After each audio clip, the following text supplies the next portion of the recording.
I know when I'm aiming too high. That's my everyday struggle. I know when I'm aiming too high, when I start complaining there's not enough hours in a day.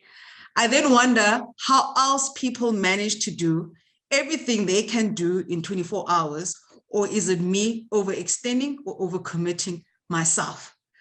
I have the struggle of saying no to things, and maybe because I don't want a lot of things to pass me by.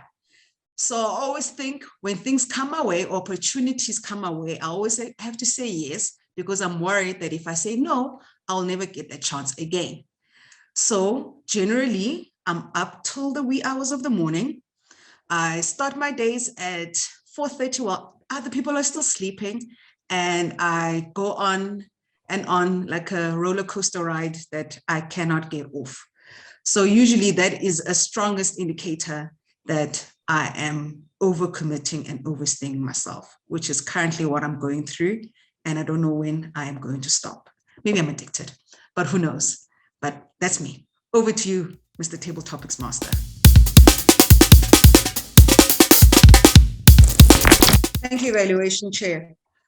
I've had many opportunities to evaluate Enias' speech, and I've seen his development as a speaker over the 3 years I've been a Toastmaster, and in the 3 years I've been evaluating a variety of Enias' speech. And I must say, this was probably excellent, is one of the words, and one of the feedback that we got in the evaluation meeting was an excellent speech of a DTM. And you could see the quality and all the elements of a brilliant speaker and of the skills we learn as a Toastmaster within Enias' speech. As usual, we wouldn't be at Enias' speech without a quote. And he started and ended off with his quotes. And I would commend him this time. He usually fills his speech with a lot of quotes. This time he used them effectively by only adding 2 at the beginning and at the end. And one of the purpose of Enias' speech, which was required of him as a speaker, was to communicate a plan to communicate change to a group affected by the change. And I found that his speech spoke directly to the audience, that he spoke about Toastmasters as the organization and COVID-19, which affected all of us. And what I also appreciated is that he spoke from the view of himself being a member, where he had to learn and understand what was MS Teams and Zooms and understanding the online space, but also spoke from the view as an EXCO member about telling us that we will be coming back to physical meetings and what we can look forward to in physical meetings when we from next year. I found that because of all these elements that Enias had in his speech was very engaging, and he connected very well with the audience, and he ended it very effectively with a call to action, which was to embrace change. What he can work on going forward is his speech title. I think you could have been a little bit creative on your speech title other than to call it change. You spoke over time. Your total time was 7 minutes and 56 seconds. And as an experienced speaker and a DTM, you know very well about timing at Toastmasters. And another improvement that you can do for your next speech is that, yes, we gave you 2 thumbs up for standing and using gestures, but we're looking forward that next time on your speech, you move your camera back so then your gestures don't get lost outside the frame of the camera. Overall, excellent speech about planning to communicate, about communicating change to a group affected by the change. You applied yourself very well, not only to this speech, but to all your speeches that you do at Toastmasters. And I'm looking forward to your level 4 as a Toastmaster. Thank you very much, Enias, and over back to you, Mr. Evaluation Chair. The only thing that is constant in this world is change. These are the very words of a philosopher, Heraclitus. Good evening, Miss Toastmasters, fellow Toastmasters, and all the guests. In the beginning of the year 2020, the world was hit by a pandemic, COVID-19. Our lives were disrupted, never to be the same. Toastmasters was also affected by this pandemic. As members of Toastmasters, we used to hold our meetings physically and would deliver them to a live audience. But then when COVID hit us, it came with its own rules, social distancing, and we could not meet physically. Toastmasters, being an organization that is ahead of the pack, that is innovative, changed the game plan, and then informed all the members that we had to hold our meetings online.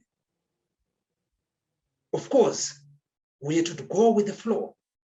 For me, I didn't even know that there was something that's called Zoom. I didn't know that there was something that's called the MS Teams. The only platform that I was aware of and that I used to use was Skype platform. I used to Skype and have meetings with my clients.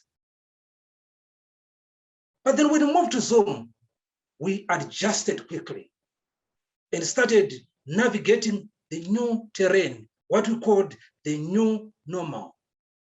Of course, some members did not want to change, and they left the organization, hoping that the pandemic would just be a short term and then they would be back.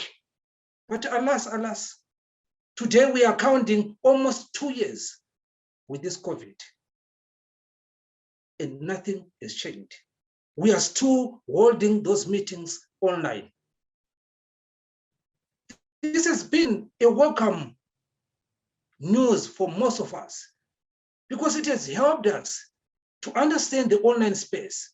We've been able to deliver presentations, to do training, and to also have meetings with our clients online. This has helped us. So this environment has been a blessing in disguise, to say the least, because it has helped us. So those that left, that could not adapt to change, were overtaken by events. And they actually found out that at their workplaces, they still had to do those online meetings, yet they left this platform in Toastmasters. We got to learn new things. Zoom bombers, Zoom master. I still remember one meeting while we were just beginning our meeting, Zoom bombers caused a havoc. They tried to hijack our meeting, disturbing our meeting. But then we had to make sure that we take them out of the meeting and restart the meeting. And it helped us. But those are the things that we learned. How about learning things like you're on mute, your video is not on. Can you hear me? These are some of the things that we've learned as we navigate this new normal that has become part of our lives. For some speakers, it has been a challenge because as they deliver the speeches, it becomes very difficult to have those gestures, to have that contact with your audience. It has been difficult.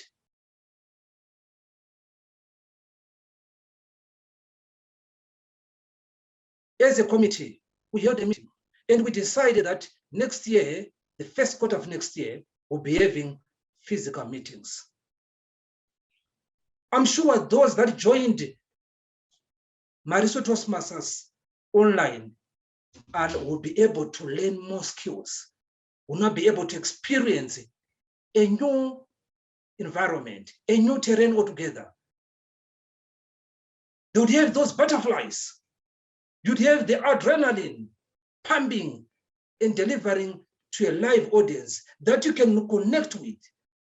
There's not going to be you're on mute. There's not going to be switch on your video.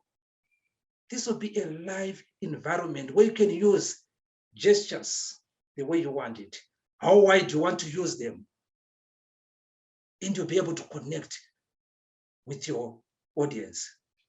There'll be so much more joy, excitement, and energy will be shared with all the audience. However, there are some of the people or some of our audience members that may not be able to join us on those physical meetings. We've got a plan for you. We've created a hybrid system where those that want to deliver at the club will then have to be in the club and deliver the speeches. But then those that want to connect still online, they'll be able to do that and give feedback online. This is going to help us so that we take everybody along. We don't want to lose any other member as we take this new journey. We want everybody to be on board and to be part of this organization and to be part of Mariswe Toastmasters. So you don't have to get worried if you are still afraid of COVID. This has been necessitated by the fact that we see the numbers of COVID infections are going down. Secondly, we also see vaccinations happening, and a lot of people are now protected. So it would be a great idea for us to start planning ahead of time so that when it comes to next year, everybody is ready. But at the same time, we said we are going to take everyone along, so you don't have to be worried. Fellow Toastmasters, it was Eric Hoffer who said that first learners will inherit the world, while those that refuse to learn will remain tightly equipped to a world that no longer exists. I urge you to embrace change, because change is part of your life. You cannot run away from change. If you want to grow, you have to change. This is a call to all the members to embrace change, to change with these times and become better. Over to you, Ms. Toastmasters.